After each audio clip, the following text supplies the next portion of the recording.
আমরা আশাবাদী, আমরা বিশ্বাসী আগামী 12 ফেব্রুয়ারি বৃহস্পতিবার সেই ঐতিহাসিক ত্রয়োদশ জাতীয় সংসদ নির্বাচন অনুষ্ঠিত হবে।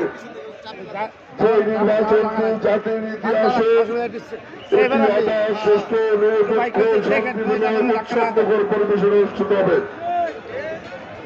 আজকে সেই নির্বাচনকে সামনে রেখে জামালপুর সদর 5 আসনে এদেশের গণমানুষের প্রতীক, ঐক্যের প্রতীক, শান্তির প্রতীক, উন্নয়নের প্রতীক, সাম্যের প্রতীক, ধানের শীষ প্রতীকের পক্ষে আজকে এই গণমিছিল জামালপুর সদর 5 আসনে।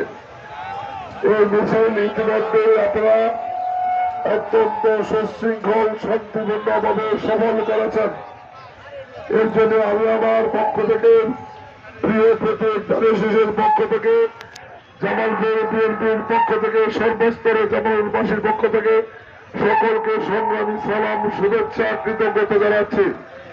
উপস্থিত প্রিয় ভাই বোনেরা, সম্মানিত জামালপুরবাসী, মিছিল শুরুর আগে আমি আমার বক্তব্যে আপনাদের সামনে বিস্তারিত বিষয় তুলে দেওয়ার চেষ্টা করেছি। এখন যে বিষয়টি বিনয়ের সাথে বলবো, আজকে আমরা এই গণমিছিল শেষ করেছি। আজকে 8 তারিখ, আর মাত্র প্রচারণার একটি দিন আমাদের হাতে রয়েছে। আগামীকাল 9 তারিখ, পরশুদিন 10 তারিখ, 11 তারিখ আনুষ্ঠানিক প্রচারণার সুযোগ নাই। আগামীকালকে প্রচারণার শেষ দিন। আমি বিনয়ের সাথে অনুরোধ করব, 17 বছর আপনারা জীবন বাজি রেখে রাজপথে সংগ্রাম করেছেন, মার খেয়েছেন, মামলা খেয়েছেন, হাজতের শিকার হয়েছেন।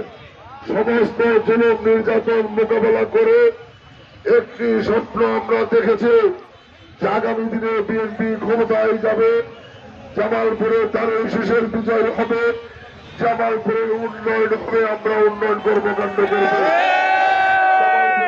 সুন্দর সমৃদ্ধ শান্তিপূর্ণ মাদক মুক্ত চাঁদাবাজ মুক্ত জামালপুর প্রতিষ্ঠা করব। এই স্বপ্ন বাস্তবায়নের আর মাত্র 3টি দিন হাতে রয়েছে। কাজে আমি বিনয় সাথে অনুরোধ করব, এই 3টা দিন আমরা কোনো অলসতা না করে আমরা যার যার অবস্থান থেকে সর্বোচ্চ চেষ্টা করব, পরিশ্রম করব ধানের শীষকে বিজয় করার জন্য।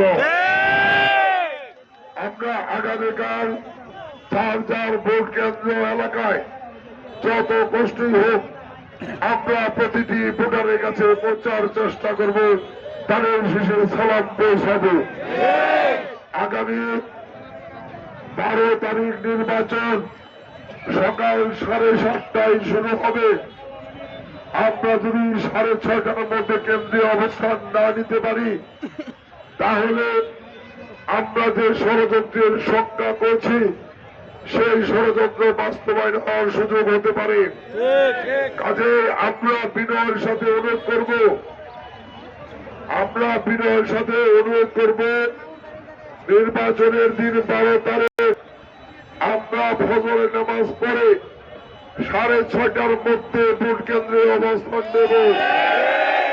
আমি সকলের কাছে বিনয়ের সাথে অনুরোধ করব, ওই একটি দিন আমরা ধানের শীষের জন্য, বিএনপির জন্য, জনগণের ভাগ্য উন্নয়নের জন্য, জামালপুরের উন্নয়নের জন্য আমরা একটি দিন নিজেদেরকে কোরবানি করব। আমরা সারাদিন কেন্দ্রে অবস্থান করব, খাই না খাই আমরা কেন্দ্রে অবস্থান করে ভোট দেওয়া শেষ হবে, ফলাফল গণনা হবে। আমরা ফলাফলের লিখিত শীট হাতে নিয়ে তারপরে কেন্দ্র থেকে ছেড়ে আসবো। আমি আপনাদের সকলের কাছে বিনয়ের সাথে অনুরোধ করছি, অবশ্যই সতর্ক থাকতে হবে। 12 তারিখ ফজরের নামাজ পড়ে আমরা 6:30টার মধ্যে ভোট কেন্দ্রে চলে যাবো ইনশাআল্লাহ। প্রিয় ভাইয়ের আমার, জীবনটা আপনারা গত 17 বছর সংগ্রামের মাঝে বিলিয়ে দিয়েছেন। আজকের এই সংগ্রামের ফসল আগামী 12 তারিখের নির্বাচন। কাজে আমরা যত কষ্টই হোক আমরা ধৈর্য সহকারে এই নির্বাচন মোকাবেলা করব। আমার বিশ্বাস সারা দেশের ন্যায় জামালপুরে বিএনপির যে জনজোয়ার তৈরি হয়েছে, সারা দেশের ন্যায় জামালপুরে দাঁড়ের শেষের যে জনজোয়ার তৈরি হয়েছে, আমার বিশ্বাস 12 তারিখের নির্বাচনে জামালপুর সদর আসনে দাঁড়ের শেষ বিপুল ভোটে নির্বাচিত হবে। সংগ্রামী জনতা দাঁড়ের শেষকে ভোট দিয়ে এই সদরে উন্নয়নের দায়িত্ব আমাদের প্রিয় নেতা তারেক রহমানের হাতে তুলে দেবে। আমরা বিশ্বাস করি তারেক রহমানের সহনতায় বিএনপির ক্ষমতার সুবাদে আগামী দিনে জামালপুর একটি উন্নত, সমৃদ্ধ, শান্তিপূর্ণ, সকলের সুশৃঙ্খল, মাদক মুক্ত, দুর্নীতি মুক্ত, সন্ত্রাস মুক্ত জনগণের কল্যাণে জামালপুরে রূপান্তরিত হবে। এই যাত্রায় আমরা সকলে একসাথে পথ চলবো ইনশাল্লাহ। সেই আহ্বান জানাচ্ছি। যেহেতু আগামীকাল নির্বাচনী প্রচারণার শেষ দিন, ভোট কেন্দ্র কমিটির নেতৃবৃন্দ আগামীকাল সারাদিন গণ্য সংযোগ করে সন্ধ্যা বা বিকেলে প্রতিটি ভোট কেন্দ্র এলাকায় তাদের শিশুর পক্ষে নির্বাচনী প্রচার মিছিল করবেন। আগামীকাল